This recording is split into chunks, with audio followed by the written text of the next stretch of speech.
Welcome to another week of Instigating with Clarky and Drury. No Clarky this week, but we are very pleased to be joined by our good friend from CKNX JR Hockey, Steve Sabourin. Sabby, what's up, man? Hey, thanks for the invite. Absolutely, man. It's great to have you on, and I mean, it's fitting that you're on. No Clarky, he's a little tied up with some stuff. I'm sure he's very happy about his Leafs. Okay, big Game 3 win. We're going to talk about that. We waited to record. Thank God they ended the overtime for us early. We waited to record until after Game 3, so we will touch on that and a bunch of other NHL storylines. I mean, again, the first round of the NHL playoffs, just nothing like it. There's a lot going on in the sports world. We're recording this on Thursday, April 24th, NFL drafts tonight. There's all kinds of crazy stuff going on. NBA playoffs.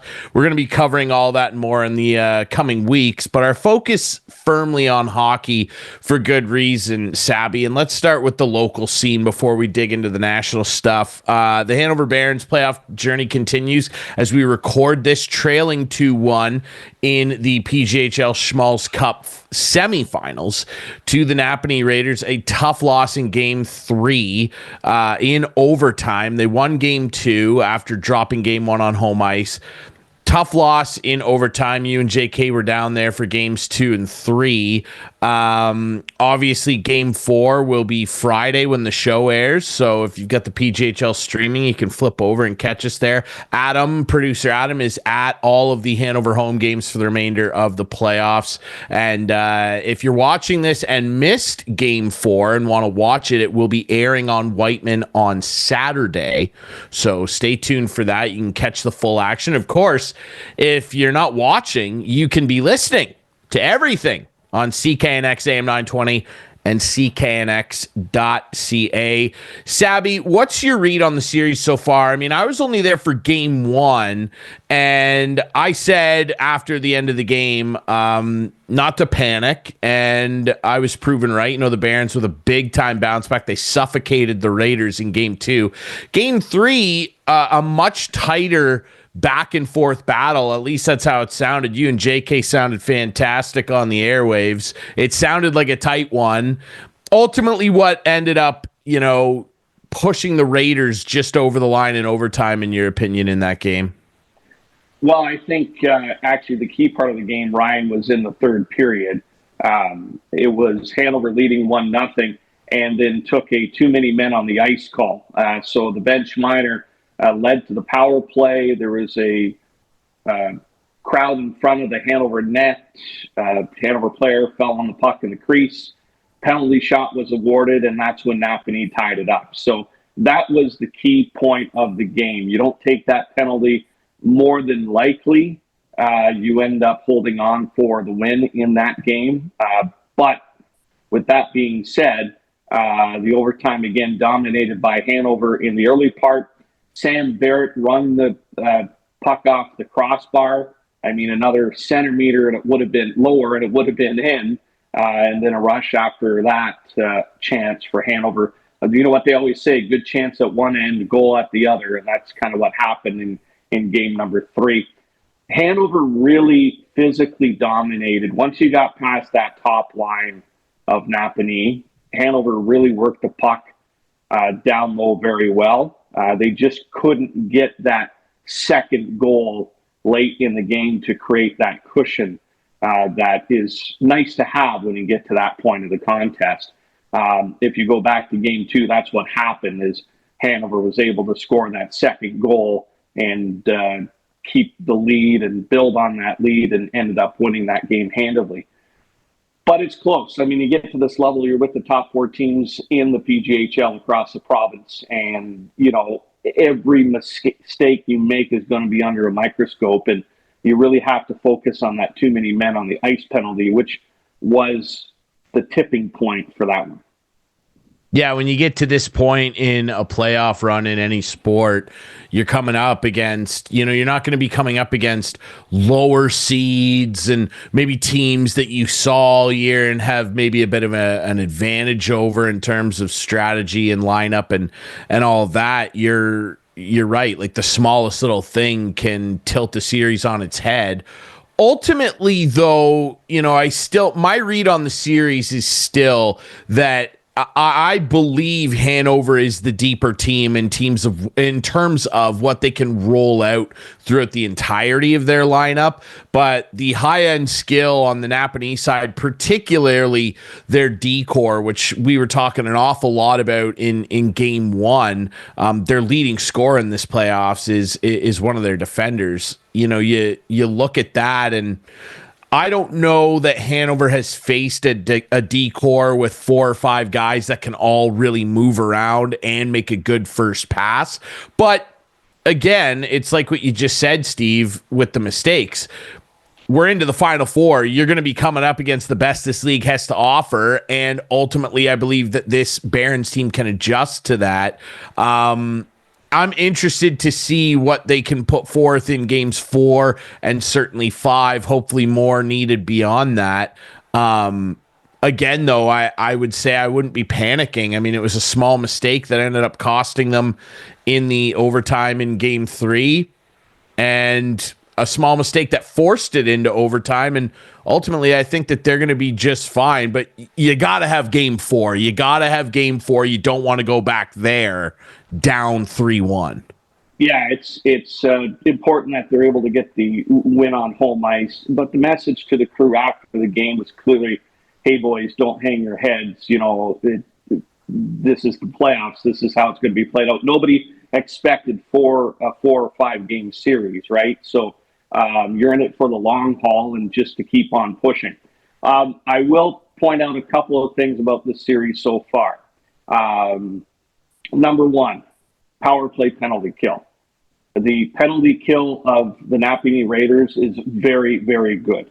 The Hanover power play has not really caught any traction, and they're getting a lot of chances with the man advantage. Napanee hasn't been the tightest group when it comes to hooks and trips. They're getting caught a fair bit. So somehow that Hanover power play has to bust through. Number 2, Logan Vale. He's been a wall in the net for the Napanee Raiders. I mean, Derek Hartley's done a job for Hanover, don't get me wrong, but the number of quality chances that Hanover has had over the last couple of games has outpaced what Napanee has produced, and somehow Logan Vale is getting to the puck and making the stop. So they got to find a way to crack him on the second or third shot of an opportunity. Yeah, he'll make the first save, but then you got to get to the net. The third point, shot blocking. Both teams, amazing shot blocking. They're getting in the way of a lot of the stuff on the perimeter. No one's punching it through. In fact, Sam Barrett's crossbar ringer back in overtime was from the high slot, and it magically got through somehow. But for the most part, everything's being stopped from the perimeter. And I think that's Ryan, to your point about the Napanee defense, Hanover's letting the defense carry it up, but then just pushes everything to the side when they get in the offensive zone and has really neutralized the defensive attack. The goals that Napanee are scoring are on rushes coming in and getting close quarters for some decent shots. But those are kind of the summary points, I think, of the 3 games so far. Yeah, and I mean, Hanover, you know, we've talked all playoffs, at least I have every time I'm on the broadcast. I feel like I'm on a broken record. Hanover's forecheck, like, it's just so good. Like, it's the best in the league, in my opinion. You know, I'm still waiting to see a team that can forecheck as consistently good as they can.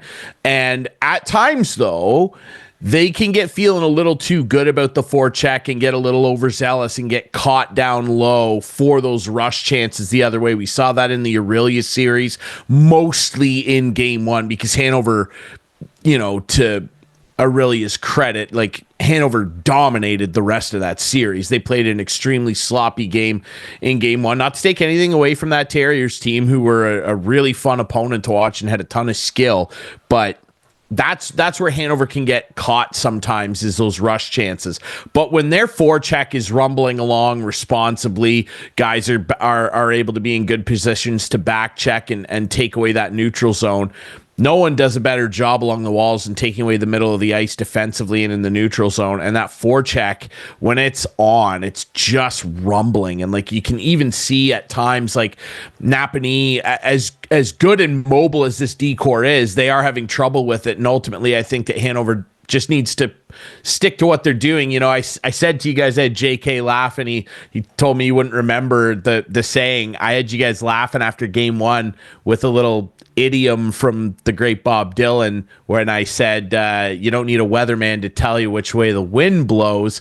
And basically what I meant by that was, you know, and for the fans, like, we're at a stage of the playoffs now where we know what these teams are about. That saying basically just means you don't need us to tell you how good these guys are. Like, it's at a stage now where we're as much of a fan as we are broadcasters at this stage, because we're caught up in how good the hockey is. Not that it hasn't been good all playoffs, but you're at that final stage where, like, there's a light at the end of the tunnel called the Schmalz Cup, and all four of these teams can smell it. And the level of competition, like, look, we've covered the league for a long time. You much for double the amount of time I've covered it, Sabby. Like, if you live in a town that has a junior C team, let alone a junior B team, like, you got to go check this out. Like, the hockey that's being played is absolutely outrageous. Well, and you look at the you know, how these teams are built. I mean, the caliber of players that are there, most of them could be playing at a junior B level or higher. Heck, two of the Barons were with the Tier 2 Junior A champions last year in Collingwood. So it's Mark McIntosh and Sam Bear. So the quality of the players that are there, they've whittled their way to the top, and you're down to the final four. I will say this about your comment about working the puck down low. And I think that's where the series is going to be run. There has to be more garbage goals. You know, throw it to the front of the net from the side. Let it hit a skate, a leg, a body, an opponent's stick, or whatever. Get some sort of deflection in front of the goaltender. And that's where you're going to have success. Again, you can pound the puck from the perimeter, you know, all series long.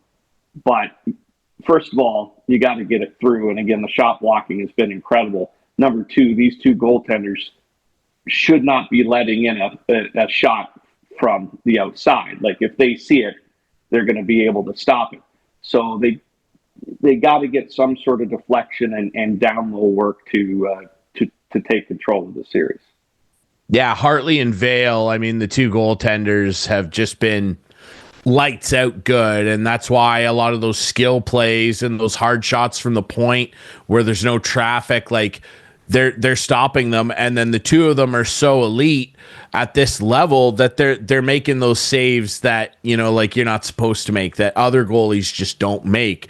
They come up with 3 or 4 10-bellers every game that keep your team in a good position and momentum turning your way. And, you know, I think that there's something to be said for that too, obviously, where it allows your team to not be as afraid to try things and make a mistake because you've got that guy back there. But I agree. I think that this series is going to be one in the trenches. It's not going to be a track meet, and it hasn't been. There's lots of speed out there. I mean, these guys can fly. I mean, the skating ability has been unbelievable, but it's at this stage of the game, it's trench warfare, and that's been a lot of fun to watch, and nobody's backing down. Remember, you can catch every single second of the remainder of the Hanover Barons season. We hope it's a lengthy one. You know, there's only one more step after this one, potentially. All of it on CKNX AM 920, CKNX.ca, and all of the home games will be broadcast on Whiteman as well. Producer Adam, we're going to see him at the rink quite a bit. Another great local story that's going on, though, and unfortunately, you know, the show airs on Fridays, so we're not going to be able to update on what goes down potentially in the semifinal. But how about the Minto 81s, the Minto Express just rolling along into the Allan Cup? And it's historical what this group is doing, Steve. I mean, look, they go back to back in their league this year, the first being the Ontario Elite Hockey League, but they go back to back league championships. And then they head off to the Allan Cup, and they become the first AA senior team to win a game at the Allan Cup, which is absolutely incredible that this tiny little community gathered up of a bunch of guys that have played hockey around this area forever and ever is doing this. And Friday night is the semifinal at the Allan Cup, and it's just bonkers that this team is doing this. We had Caleb Warren and Stevie Gibson on last week. I did say to them, if they win and bring the Allan Cup back, this show is doing a full-scale party episode with them. We're going to be doing the show on location in Palmerston. But it's amazing what's going on with local hockey here. Yeah, and you know what? To go into your first game and outscore your opponent by scoring 7 goals, 4 of them courtesy of Garrett Mears, is great. And then who better to get the go-ahead goal in their second game in the round robin, Caleb Warren, to put the team up to win 3-2. But, you know, you look at not only the type of skilled player that is on this Minto team, but the character players that are on this team. And we've seen a few of them excel at their level in the past, and that just carries forward. And, you know, when you get a nucleus as, you know, tight-knit as this Minto team, you know, good things can happen. And they have a chance to win this tournament. Make no doubt about it. You're not playing a best-of-7 series. You're not traveling all over the place. It's a tournament format. Great. So they have an opportunity here, and they've had guys who've won. Wiley Burkett, who won a Sutherland Cup with Liskova last year, got called up to play with this team, and he contributed in the tournament so far. So, I mean, it's no surprise that they're competing the way they are. And now the trick is everybody knows who they are coming in. There's going to be no shock value or no surprise, right? So it'll be time to put on the work boots for them in the semifinal. Absolutely, and wishing them the very best. You know, I would love to see an Allan Cup come back to the region. We've had Sutherland Cups. You know, back in the day, we've had Schmalz Cups in the area too. Not since the early 90s, but those have been around. Sutherland's, by the way, got to mention too, you know, the Sutherland Cup journey, the revenge tour continues for the St. Mary's Lincolns as well. So, I mean, there's a lot of exciting hockey stuff going on in Midwestern Ontario. And the 81s, like I said, you know, viewers and listeners of this show, if they win, we're going to be doing a full-on breakdown with the guys with the cup. It'll be a lot of fun if that happens, and we're definitely hoping for that. Steve, if you're good, we'd maybe take a break here and transition into some of the wild stuff going on in the NHL playoffs too. Just before we get there, want to give a shout out to Bobby Raymond, who is a former Owen Sound Grey, and he is playing in Erste Liga out there, and actually got with Romania, I believe, winning their league championship over in Europe. So congratulations to Bobby Raymond of Lucknow. One of the greatest people I've ever met in the sporting world in my young career, and he was fantastic as the captain of the Owen Sound Greys, and he's made his way over to Europe to play hockey. So they won their league championship this season. He's gonna have to change his name to Bobby Romania. That's pretty impressive stuff, man. Hey, like I said, the hockey tradition in this area runs deep, and it continues to, even across the ocean.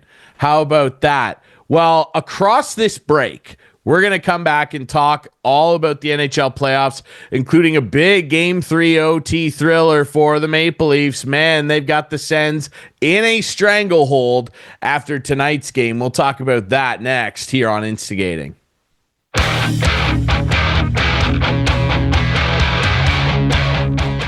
Welcome back to Instigating with Clarkie and Drury. Ryan Drury here, still joined by our good friend from CKNX JR Hockey, Mr. Steve Sabourin. Remember, you can listen to and catch all of the Hanover Barons playoff remaining action on CKNX AM 920, CKNX.ca. Sabby, we now turn our attention to the National Hockey League, and the playoffs, man, when they roll around, it's always kind of like, people are always hockey fans complain about their sport more than anybody else, I think. And it's always like, the playoffs, I wish they'd go to 1 versus 8. I wish they'd do this. I wish they'd do that. And then it starts every year and we're all like, oh my God, this is awesome. And it has been. And let's start with the topic du jour. We have to, in Clarkie's stead, we'll talk about his Maple Leafs off the hop here. 3-0 stranglehold. I mean, the Sens made it interesting more so in Game 2, I would say. I actually felt they had a better opportunity to potentially win Game 2 when it went to overtime. Game 3, which we saw tonight, the night we're recording this Thursday, I didn't think the Sens were very good at all, and I thought that they had a good first 10 minutes. They were physically abusing the Leafs. They were causing turnovers, couldn't get anything going. Brady Tkachuk rescues them with a third period goal that kind of ticks off Carlos' stick. A goal, really the first goal I've seen Stolarz let in all series where I went, oh, geez, he'd probably like that one back. But ultimately, like late in the third and in that very brief overtime, I said to you, I'll read the text for everybody right before the overtime winner by Simon Benoit. And that's the great thing about NHL playoffs too. You love like watching the unsung heroes score one.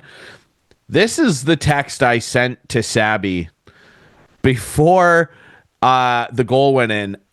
So Ottawa tried to force a play from their own zone. They tried to stretch the ice through 3 or 4 Leafs players in the neutral zone trying to hit a home run feed, and they didn't need to do it.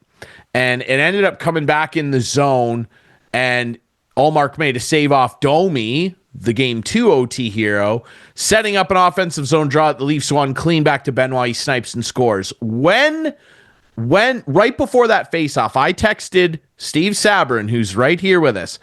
Oh my God, Ottawa, why are you trying to force a puck there through 4 guys? Awful turnover. Lucky it didn't go in. 5 seconds after I sent that. Faceoff win, Benoit, goodbye. Steve, I picked the Leafs to win this series in 5. They could easily sweep this series. Your response text said Ottawa is stunned. They are. You could hear a pin drop in there, bar the Leafs fans that did get in the building. Man, I just don't. And I'm saying this about a Leafs team that are career choke artists. I don't see any way back for Ottawa. I just don't. No, and I think what you saw, in Game 3, was an experienced playoff team versus a team who, hey, we're here. Because you're right, Ottawa for the first 10 minutes, played the physical game, but the Leafs absorbed that. Like, they absorbed the hits. They gave a few shots back. They didn't panic. They didn't really make any super bad turnovers. They were able to get the puck out under duress. And they were chippy when they needed to be. So it's just one of those things where, you've had a team that has made the playoffs consistently and who this year truly believed going in that they could get by the first round. Like, they didn't have to face a Florida or a Boston coming in. They finished in first, which gave them a wild card team, as opposed to that sandwich game with Florida or Tampa Bay. So, I'm sure Ottawa will be coming out gunning in Game 4, no doubt about it, on Saturday night. But the Leafs are just too much in the zone, and I think they'll take it Saturday night. It's it's not just a skill thing either. Like, the Leafs give Brad Treliving a lot of credit for this. And I know we're saying, I know there's some Leaf fans right now for sure that are probably watching or listening to this and going like, guys, the series isn't over. Don't do this. Like, they're emotionally scarred, and I understand. But I genuinely just do not see how Ottawa gets back in this series, because what would you say? Like, oh, Allmark needs to be better? Yeah, of course he does. This guy, he's lost, as we record this, he's lost 6 straight playoff games. This guy gets in the playoffs and he is disgusting. Like, and he had a pretty up and down year in Ottawa this year. Like, he'd go on good runs, he'd get hurt, he'd have a slump, he'd get hurt, come back, play good. His playoff, like, he better screw his head on straight here pretty soon. Because, like, yeah, you got a Vezina trophy. That's great. When the games count, this guy cannot get it done. And look, it's not to blame him. You know, it's not just solely him. But, I mean, in terms of what you'd say, like, how they get back in this series, yeah, he'd need to be way, way better. And he was pretty good through 40 minutes. I mean, you look at what he did. I mean, in Game 3, he stopped Nylander on a breakaway, and whose fault is it that Nylander's in behind 4 Ottawa players? Like, nobody saw him, and so. But that's the thing is, at this point in this snapshot of time, Toronto's lineup is just too deep, and they've been to this point just too many times, and it looks like they're finally using their heads and showing some sandpaper when it's needed. So that's kind of the situation they're in. I mean, it's great that Ottawa got in, and the cities have. My daughter lives in Ottawa. It's a zoo. Yeah. Yep. And that's fantastic. But Toronto's just been there many more times, and they seem to be on a mission right now. They're healthy too, and also, like I said with Treliving, like, you're looking at the guys that they brought in that do those little things. Like, I know a lot of people down the stretch were like, how come we traded a first-round pick for Scott Laughton? Tonight, Game 3, if not even the first 2 games too, tonight you saw why you trade a first-round pick for a guy. Because people go, oh, you can't trade. You trade a first-round pick, people think, oh, it's the guy we get in return better be a 70-point player. And sometimes that's not really the case. Like, those guys that are big point producers generally cost more than that, and they generally cost real assets. A first-round pick for what Scott Laughton is bringing to this lineup right now, perfectly acceptable price. Like, what he's doing out there, physically winning draws. That's the other thing. Game 2 and 3 in particular, Ottawa's getting caved in the face-off dot. Like, Toronto centers are abusing them. And you look at Ottawa's guys, and they're in a position right now where the Leafs guys have found themselves for 9 years. Until this series, the core 4, I saw the stat on Sportsnet, I'm sure you saw it too. The core 4 in 7 games against the Bruins last year scored 6 goals and 12 points between the 4 of them in 7 games. They've got 18 points and I think 9 goals between them through 3 games now. Like, the Leafs are doing exactly what you'd expect of a division winner versus a wild card team. They are taking their feet and stamping down on Ottawa's head. And I just don't, this is a big brother, little brother wrestling match. I just don't know what Ottawa can realistically do if the Leafs keep playing like this. And, you know, not only are their top 4 producing, but the spotlight's also being swung to that secondary scoring. Max Domi scores the OT winner in Game 2. Matthew Nyes picks up a big goal tonight on a little backhand through the crease that hits a stick and goes in. You know, those quote-unquote garbage goals that you need to win. So, I mean, they're doing the job. The defense is playing defense. Nobody's expecting Morgan Rielly to score 20 points in a series. Like, and then you got, like, Benoit, who has played great and is chippy in front of his own net, keeping everybody at bay. And, that's what you need. Get by this series, and then the test begins, because you're going to come up to a much tougher team in either Florida, Tampa. I picked Florida to win that series. Plus, I got 3 Panthers in my pool. So they can't look too far ahead. Get through this one, of course. And, kudos to Berube too, right? I think they have a coach that's focused them on what needs to be done. And he's keeping everybody in that tunnel and telling them to, hey, you got to keep the foot on the gas. Don't ever stop. And on that note, before we transition to some of the other series, you set up the one we should talk about next, actually, the Battle of Florida. On that note, Game 1, the Leafs opened the scoring, and you saw that clip of Mark Savard and Lane Lambert freaking out on the back, and Berube's like, shut up. He was like, don't, because the Chief, he's been there and done that. He's won a cup behind the bench. He recognizes, and it's just, such a great hire. He's not willing to blink and give these guys cookies for anything that he doesn't see as significant. And the only thing that he sees as significant is the Stanley Cup. So he's like, why are you guys freaking out about a goal in Game 1? Let the players be excited. We all need to shut up and not think we accomplished anything for winning one game, which I like. Battle of Florida, boy, oh boy, and it got heated tonight. Brandon Hagel, who's had a real coming out party this year, what an idiotic penalty he took, labeling Sasha Barkov, and a lot of people were going, oh, that was a clean hit. It wasn't a clean hit. Barkov has to touch the puck for that to be a clean hit, and then there were other people going, it should only be 2. It should only be 2. The reason why it's 5, and people were going, he didn't even hit him in the head. He didn't even hit him in the head.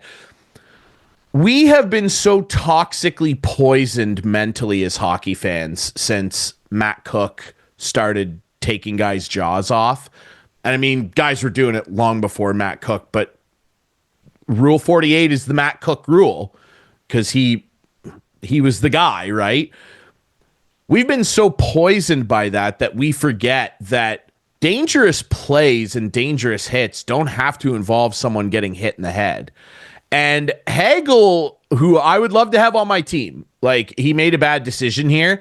He knew exactly what he was doing, and he should have laid up there. And Barkov didn't return, by the way. The Panthers won Game 2, 2-0. Barkov didn't return. Hopefully he's okay because his head snapped back when he hit the ice, not from any contact from Hagel. He didn't hit him in the head. He hit him in the shoulder.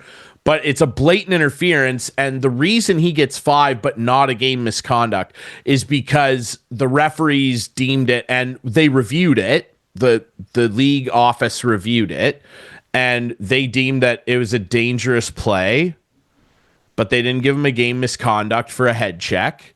That's a discretion that the referees can use. You can give 5 minutes and not get tossed, which he was lucky not to. But man, that series, I picked Tampa and Florida. I mean, the defending champs, they are not allowing them any space. I don't know, man. I call it swagger. Yeah. I think I've watched some of the series so far, and in Florida just seems to have the swagger. It's business as usual. We've been here before. We know how to win. You add Brad Marchand, who has been there before. He knows how to win, and he's fit in quite nicely with the way Florida plays. And they're just out. They're out sandpapering Tampa Bay right now.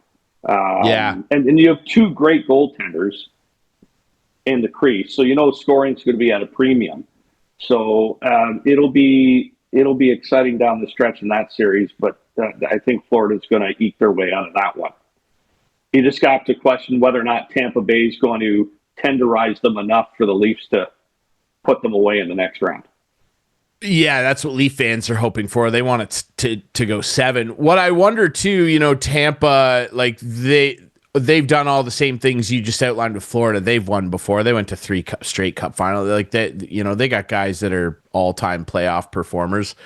I'm wondering who it is that's going to dig them out of this, though. Like, and obviously it's Point, it's Cirelli, it's Kucherov, it's Hedman, it's Gensel. It's those guys. Someone's got to find their game pretty quick here, because if you get on 3-0 to Florida, like that's a real tough task the way that Bob can play. But I would say the same thing about Tampa. Like if they can find their game and Vazzy locks it in, like you never know. I will say this too, and I want to just address this for Clarkey and everybody out there that loves freaking out about the referees. And I know what he'd say if he was here. You freak out at the refs more than anybody. I've toned it down quite a bit. That said, and this will transition into the next series we talk about. Look, guys, the referees are bad. They're bad all the time. They're not trying to be bad. I want to point that out I'm sure Steve McAllister would be strangling me right now. They don't want to be bad. It's just that they are. And what it is clearly a mandate from the league, because every year we hear, the playoffs are different. And that's great when you're talking about the way the players are playing. When there's rules involved in a sport, like you don't eliminate the first 2 people in a game of Monopoly and then all of a sudden you're down to 2 people at the table and the rules change, right? So that's where people get frustrated, because they go, well, how come the standard is so different, where in the regular season that would be a trip, in period 1 of a playoff game that's a slash, or in period 1 it wasn't a slash, and now with 5 minutes left in the third in a 1-goal game it is a slash. That's where people get frustrated, and I completely understand that. Has there been some bad stuff that's gone on in these playoffs? Yeah, and my team's been involved. Like the cross checks to the face have been unbelievable in this first round, and the Caps have gotten away with a few, and that's true. What I'll say though, to end my take on this, Steve, and I'll let you jump in because I know you have lots of thoughts. I'll say what I have said to Clarkey for years. The reffing's going to be bad for everybody, not just you. And every Stanley Cup champion that's ever won persevered through getting bad calls. And ultimately, if you think that any of these series would be wildly different if every single thing got called, keep in mind that would also involve every single thing that your team does getting called. So it wouldn't necessarily change anything. And when I'm talking about these series, the Tampa one, the Toronto one, and the Caps Montreal one, which have been, in my opinion, the 3 most scrutinized ones officiating-wise, I'm sorry, but the circumstance would not change. Florida's been way better than Tampa so far. Toronto has been way, way better than Ottawa. And the Caps are dummying Montreal. They've had 2 good third periods. Montreal, God bless them, they got their legs churning in those third periods and gave us a little scare, and hooray. The Caps are annihilating them and outchancing them, outshooting them, wildly out-hitting them. It would still be 2-0. Sabby? Well, first of all, to the officiating. I once interviewed a couple of officials, and it was mentioned to me that they're just there to call penalties and put people in the box or whatever. Their job is to manage the game, to try to keep the flow going as much as possible. People hate that, eh? But so let me use 2 examples that I saw in the Toronto-Ottawa game in Game 3. Toronto was up on a power play. Knies is at the side of the net and went to go to try to get a puck in the corner and was clearly hooked down. Like it was a hook. So Toronto's already on the power play. There was no scoring opportunity on that. The puck was clearly gone out of the way. So they let the play continue. Actually, I may have seen the referee's arm kind of jut out to the side. So I don't know if he was waving something to his partner, or it was trying to make a decision. The other example is there was a breakout from the Toronto end, and Marner was tripped up coming out over the blue line. The play had already moved up the ice. They didn't call that trip. Now, out of those two penalties, I would say the hooking one would have been more of a call than the one that Marner was tripped on. Yeah. So they're taking into account a lot of things. The thing that really gets me, though, Ryan, is the excessive force. Like after a scrum in front of the net, if that stick comes up and clips a guy in the teeth on a cross check, those are the kind of things you got to call definitively, because then you're letting the management of the game get away from you. And they're not doing it right now. I mean, like, hey, I'm a Caps fan. We've gotten away with some gnarly cross checks. And you know, the other side of it, guys will get in scrums and they fall on the ice and they're holding each other on the ice. Yep. You know what I mean? Like, oh, well, two of you go off for holding. I mean, that will just slow the game down incredibly. But it's the dangerous stuff that you gotta watch out. And hey, kudos to some of the crews too, because there's been instances in the playoffs where they called a 4-minute penalty, and the reason they called the 4-minute penalty was to stop the play and review it on video review to get the call right. Two follow-throughs that they said wasn't high sticking, it was on the follow-through, that they kind of waved off the penalty on that. One in the Cap series, Yep. Yeah, so, I mean, and that was the correct call. And I love it, though, because they call a 4-minute penalty and then everybody boos. And it's like, guys, they're just going to review it. They have to call the forward to review the play. Because if they call it 2, it's a penalty. They can't review a 2-minute. Yeah, you can't review that, and that was the right call. Yeah, that was game 1, late in the third. Alexiev got clipped. Can't remember who it was that got him, maybe Heineman, and Alexiev lost a couple chiclets up front, and it was the right call, and I wasn't freaking out. It was like, it's a follow-through. He followed through on a clear out, and he hit him in the face. Like, no big deal. And for some people, particularly probably Montreal fans, they're going to look at that and say, well, the cross-check on Gallagher in game 1 and the cross-check on Cole Caulfield in game 3, those should have been calls.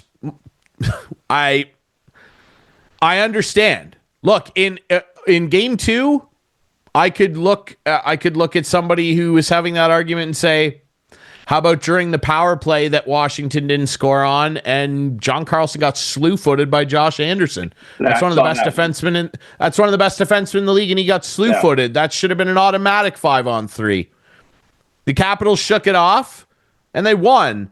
And they would have beat Montreal even if that cross-check on Cole Caulfield got called. Sorry. I know people hate to admit that, and they think that power plays are everything. But, look, the officials are frustrating. They're going to be frustrating when you're invested in a team. It stinks. If your team's good enough, they're going to win the Stanley Cup. Like, I'm telling you that right now. If your team's good enough, they're going to win. If your Caps don't start playing a third period, they're not going to get too far past the second round. Logan Thompson has something to say about that. I don't know. Well, hey, that's one thing for your goaltender to play. You need your whole team in the third period. Like, they should be blitzing Montreal by more than a goal.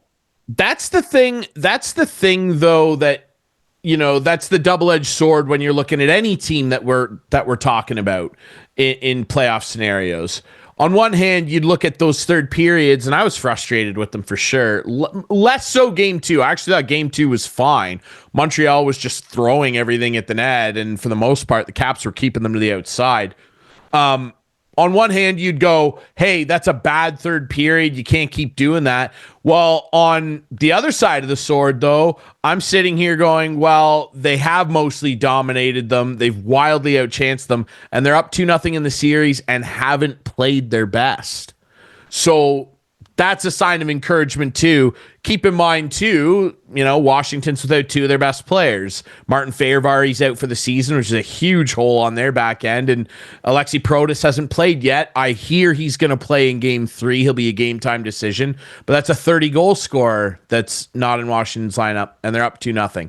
And you could say that for Toronto, if you're sitting there going, well, you can't now, they're up 3-0. But I mean, if they had lost game 3, you'd sit there and go, well, we didn't really play that well or whatever. You could pick out little details and we should have got this call. We're up 2-1 still. So it's a double-edged sword, right? Let's quickly touch on a couple of the other series as well. One that's like the Winnipeg St. Louis one, has, I think, been the most physical series so far. It's unbelievable watching these two teams launch each other out of cannonballs and just run into each. It looks like a car crash every night. It's unbelievable. The most compelling series, I think, so far has, for many, many reasons, of which we'll talk about the rest of this show. Dallas, Colorado has been as advertised. It's fast, it's wide open, then it switches into being a slugfest, physical, nasty, great goaltending, great players making great plays. Tyler Seguin with a big OT winner the other night. Sorry to mention that, producer Adam. I still think Colorado's got it. I picked Dallas to win the cup, by the way. But man, that series has just been electric. I don't know if there's any other stuff you want to touch on, Steve, like playoff wise, some of the other stuff that sticks out to you. Yeah, no, Dallas, Colorado could easily be the Western Conference Final in the first round. Yeah. It's been I have caught some of the LA Edmonton series. You take my Edmonton hasn't open. You know what? And you know, it's I mean, LA looks like they're on a mission. I mean, they've been bounced by Edmonton, the last couple of seasons. 3 straight years. Yeah, and they are just dialed in.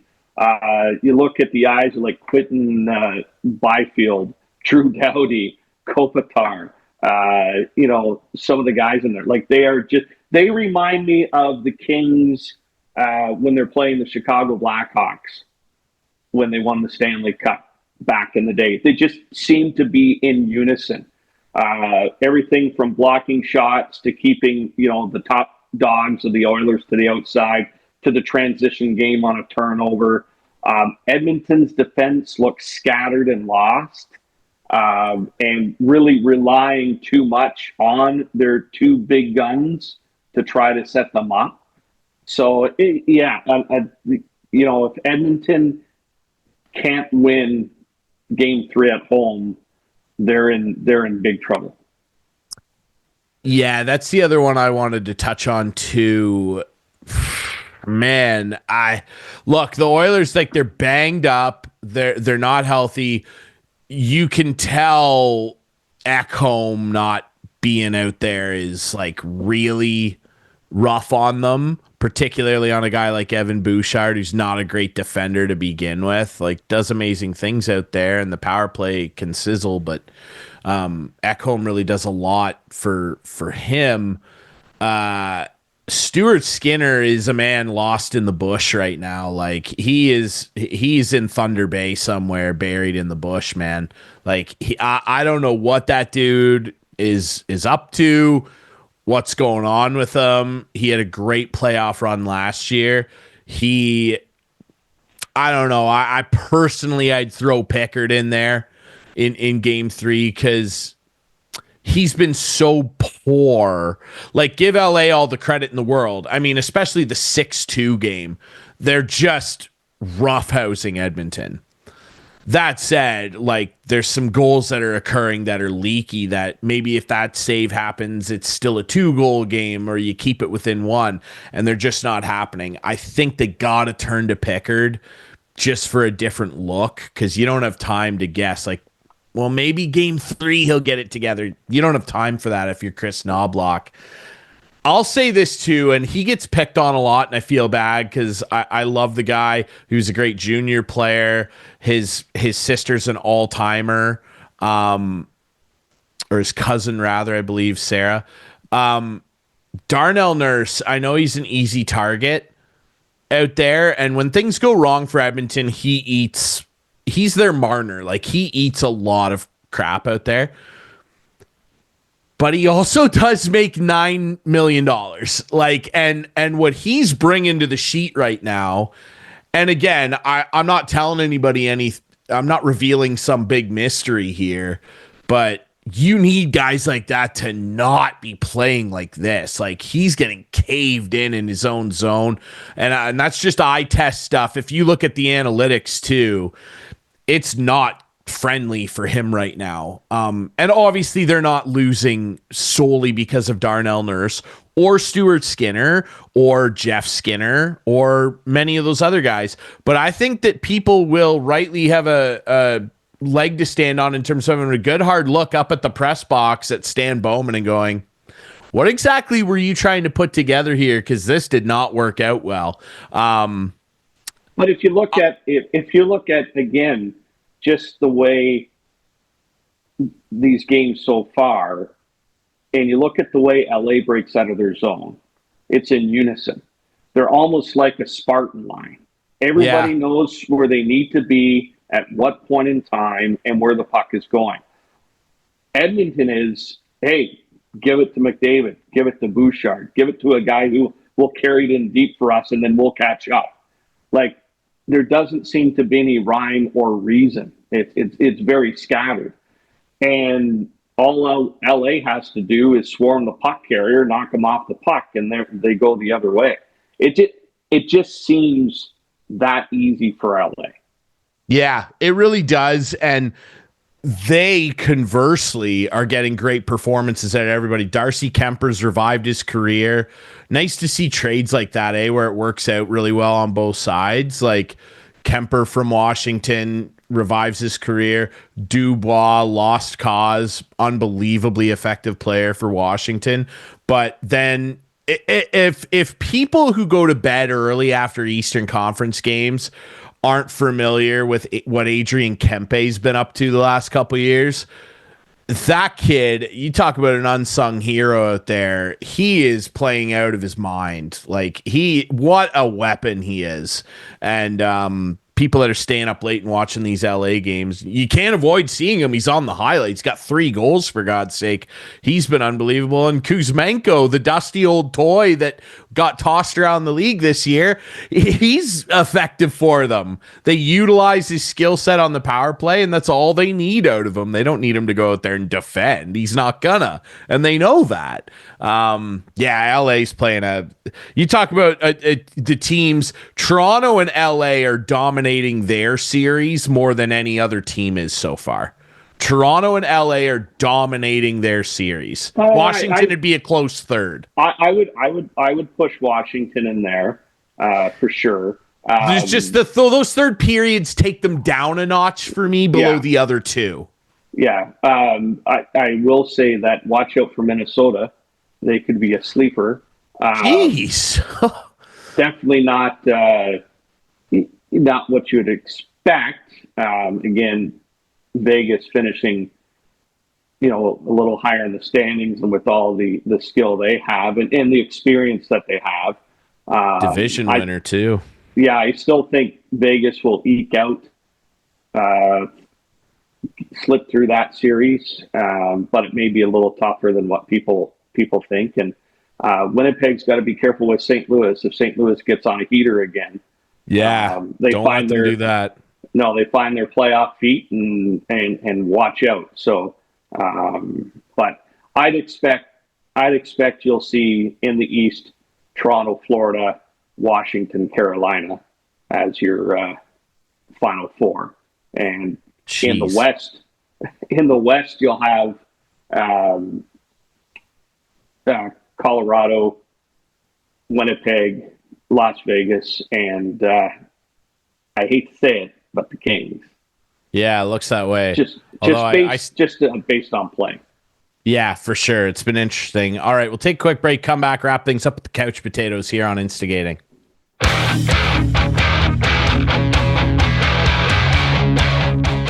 Wrapping things up this week on Instagame with Clarkie and Drury. Thanks for watching, listening. Really appreciate it. Another quick reminder, you can catch all the Hanover Barons action on CKNX AM 920, CKNX.ca, and of course on Whiteman when they're at home. Steve Sabourin, voice of the CKNX Junior Hockey broadcasts. Couch potato time. What have you picked out? Lot to touch on, lot to talk about. Oh, tons of opportunity here from a lot of places. Some great food cooked at the Sabourin household over the last couple of days. Nothing like a pizza wheel or a bag of French fries. But I think for the couch potato, I'm going to have to go with the Minto 81s. Showing up at the Allan Cup, buckling down, winning 7-5 and 3-2 to advance to the semifinals. An amazing appearance. Hopefully they can pull it through, but I think the Minto 81s as the couch potato of the week for me. I love that. A nice positive one.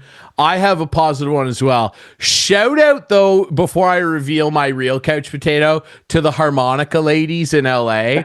That is taking on a whole other life.